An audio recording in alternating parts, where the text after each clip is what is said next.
Hello, 8th graders, future freshmen. We have about 2 weeks until school is over and summer is in.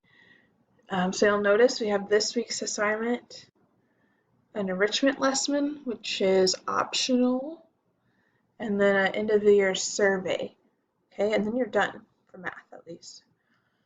And for this week, it's over completing function tables. And so really, you have your outline for instructions, some videos to watch, and then your guided practice that has the answer key, the one question exit question, and then your optional extra practice. So under the guided practice, I'll show you an example. This is the first top three problems. Okay, here's your example. So when you're doing these, I want you to think of it like a machine.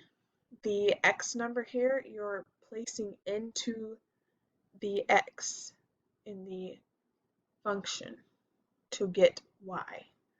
So you entering the number into X to give you Y. And so an example here, if you were to use a calculator and do 8 times 1/4, right, that's what that says to do right here, plus 8, you would get 10. Okay, and then it would keep going. You do -6 times 1/4 plus 8, and you would get 6.5. And so on, and so it should work like a machine. So for this example here, if we're going to do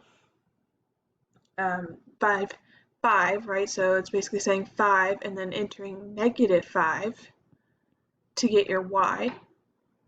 So 5 times -5 is -25. Then the next number would be 5 times -9.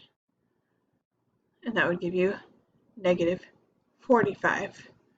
And so on. So you would fill in the table that way. For number 9 here, you're doing the same thing, but I would definitely use a calculator because you're dealing with these fractions here. So you would do 1/7 times 0, which is 0, plus 7, which is 7. So you already know that one. That one pretty easy without a calculator. But the rest I would use a calculator.